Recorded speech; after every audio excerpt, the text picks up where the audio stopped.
Hello, everyone. This is episode 284 of 15 Minutes and Big Ideas. One of my great joys to get to sit down and work through all of this. Really excited for this section, and kind of being on the downhill slide of this section of verses has been such a blast. If you get a second, share this with somebody. Whether it be share it on social media or text a link to somebody. Word of mouth and that sort of thing is so helpful. I know people have used this to generate discussions. They'll listen to this and then they'll study the text together and use this as the basis of their discussions for understanding the text and your own personal study. So I hope that this can be a collection that becomes sort of an audio commentary, with practical application for you, and just want this content to bless you and bless the ministry and the work that you're doing in your setting and in your area. So if this can do that, please consider doing that. It helps us out a lot, and we're really encouraged by all of you and your continued support, and we're going with that. So today, we're going to be looking at 1 Corinthians chapter 10, verse 23 through 26. 1 Corinthians chapter 10, verse 23 through 26. All things are permitted, but not all things are a benefit. All things are permitted, but not all things build people up. No one is to seek his own advantage, but rather that of his neighbor. Eat anything that is sold in the meat market without asking questions for the sake of conscience, for the earth is the Lord's and all it contains. Here, we're coming into some of Paul's advice. We're on the descent into the end of the chapter. Paul is landing the plane on the discussion of food offered to idols. And most of what we'll see in this week and then in the next two episodes is Paul's summary, answering objection, and trying to put a bow on this discussion. This has been a significant portion of the letter, as we're going to end up somewhere in the 20-episode range dealing with chapters 8 through 10. And it might seem that there's a lot of time for a practice that we have limited contact with. Here in America, if you're listening in America or in the West more generally, there's not a whole lot of idols temples. And so we might say, this is a lot of time to spend on something we have no contact with. But I want to encourage you that the principles undergirding the practical solutions are essential. So this may work out differently, but the sorts of things and understandings and frameworks that are used here are so essential for Christian maturity. To recap, Paul began by giving an outline or outlining that going into an idol's temple and partaking of the food is wrong because it causes weaker Christians for whom the uniqueness of God and the nothingness of idols is not well formed to give honor to that idol, perhaps somewhat unintentionally, but nonetheless they do. As we've said before, Paul is telling the Corinthians they must not do this because it's relationally harmful. It's harmful to these Christians for whom Christ has died. Chapter 9 indirectly argues that being gospel-focused means shaping our liberties around what is most helpful for other people to know Christ above and beyond our personal preferences. And then most recently, Paul has declared that this eating of food offered to idols in an idol's temple is actually not a liberty at all. So in chapter 8 and 9, he's trying to iron out how they handle liberties. And then in chapter 10, he basically says, this actually isn't a liberty. Instead, to partake of that food in that area, in that location, in that spot on the planet, is to become a partner with demons.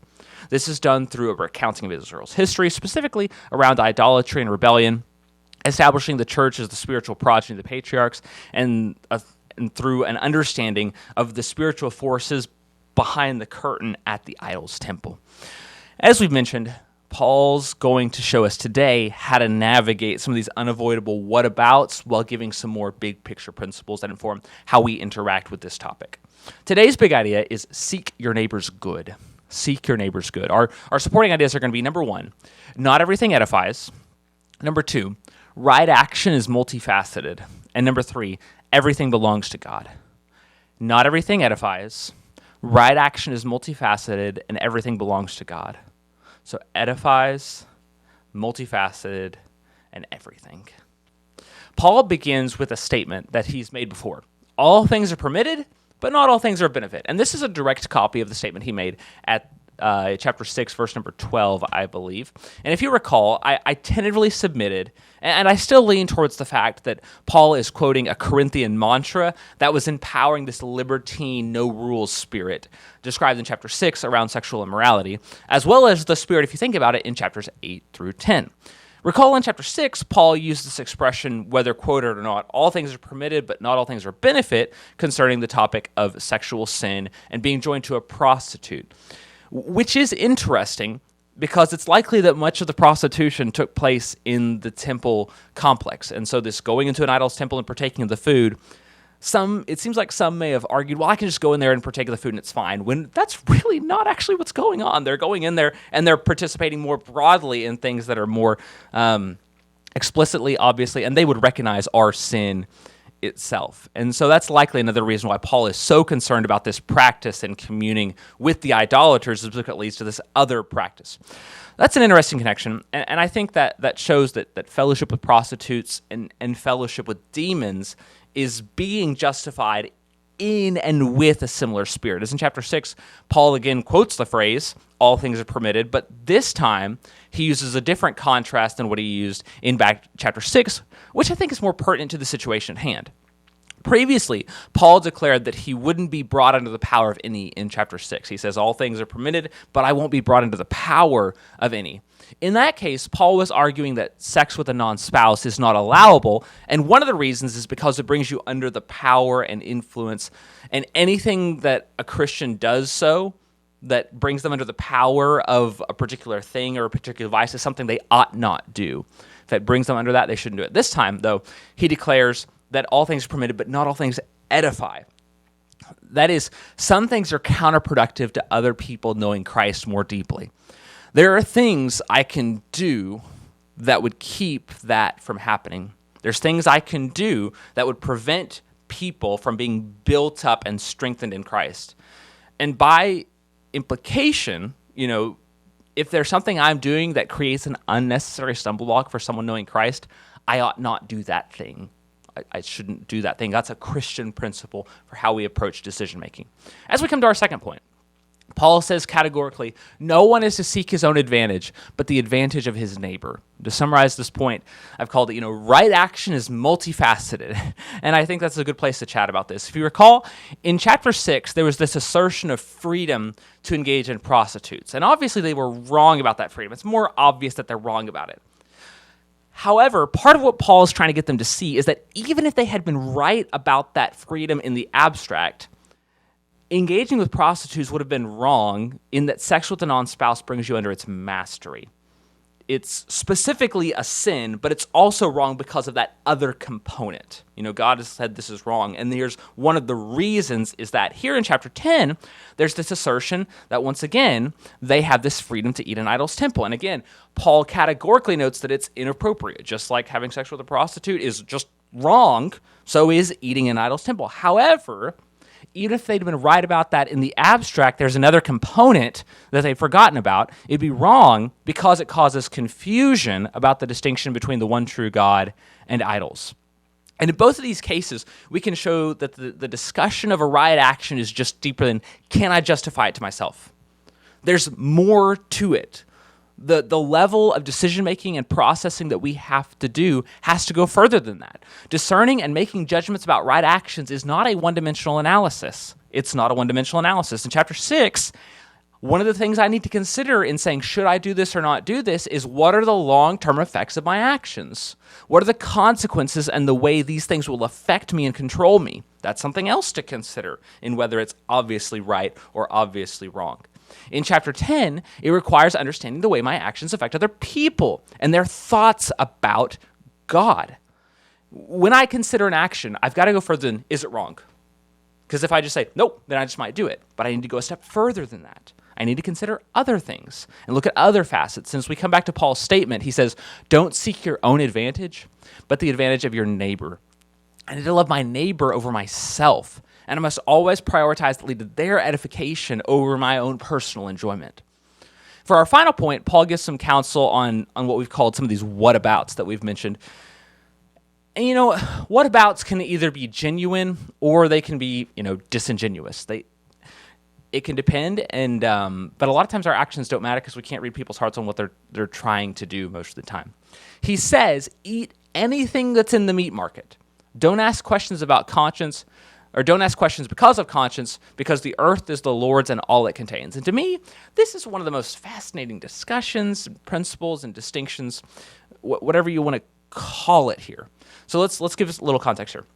It's common practice that this food, which was killed in honor to the idol, would actually be taken out. I mean, if they have leftovers there in the idol temple complex, they'd take it out and they'd go to the meat market and it would be sold there.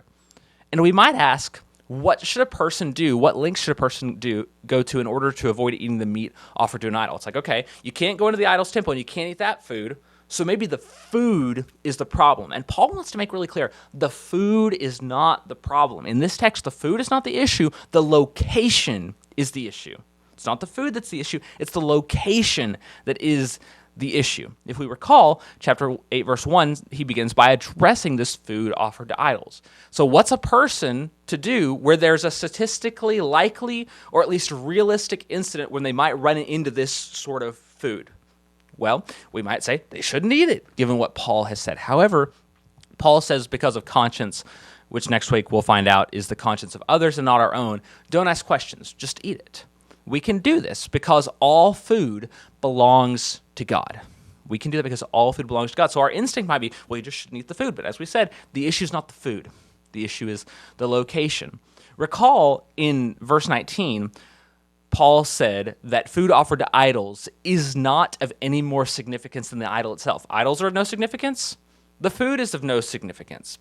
Recall with Isaiah's notion that you can't tell the wood in the idol apart from the wood in the fire. You can't tell those apart. They just come from the same tree. There's no actual essence difference. There's no distinction there.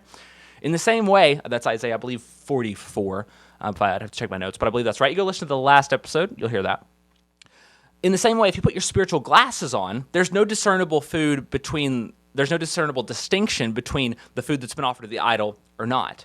Because ultimately, all the food in the world belongs to God. God has mastery over all of that. The fact that it was offered to an idol did not change the ownership ultimately of that, and that it belongs to God. And that's going to come up more next week. And so a Christian can eat that food, and they can go in and they can just... Everything in this meat market belongs to God. Some of it may have been offered to an idol, some of it may not. I don't know what has, I don't know what hasn't, but everything in this belongs to God, so I can eat anything here. A Christian can eat that food, with Paul giving the exhortation that they're not under an obligation to investigate and determine its point of origin, because its origin is God. So as we kind of wrap this up, we'll see more next week, because there's some subtlety here, some distinction. That's important. But they need to use wisdom in what they do. Just because something seems personally allowable doesn't mean that's where our analysis stops. We've got to go further than that. We should recognize how our actions affect others, because that's a factor in whether or not we do that and whether or not an action is allowable. There may be actions which are generally allowable because of their effect on other people. They are not allowable. Instead of what's good for us, we need to seek what is good for others above our personal preference. That said, Paul wants to make sure we're not putting an unnecessary burden on ourselves or thinking that this decision to not partake of food offered to idols within the idol symbols because the food is tainted or it belongs to a demon in some way, because everything belongs to God. We need to defer to the understandings of others, but we're also not accountable to turn over every single stone and spend our whole lives finding this chain of custody, right? This isn't some superstition where it's like, well, this was this food offered to an idol? Well, it's like, okay, yeah, but was its mother offered to an idol, or what's the distance? Like, you can build up a lot of superstitious rules that are just kind of crazy here, and that's not what Paul's trying to do here, because it's just not true. One level of understanding is great. 2 levels of consideration is great, but there's got to be a stopping point, okay? 1 is understandable, 2, okay, but there's got to be a stopping point in recognizing God's mastery over all things. So there'll be more to say about that. Love that in a Q&R. We'll mention that next week as well. So do you serve others with your actions? As you kind of step back and think about this practice here. Does "there's nothing wrong with it" or "I like it" justify it in your mind? Do you go a little further than that? Do you commence with actions that are harmful to others in spite of yourself? Or do you take extra steps to support them and keep from harming them? Do you balance the truth of God's liberty, where it actually exists, with service? Or do you push through and ignore the relational component of your decisions? Are you obsessed only with what makes you happy? Or are you willing to stop and to invest in other people, not seeking your own good, but the good of others? And ultimately leading to the glory of God, seeking to edify them and taking a more nuanced and wise approach to your decisions.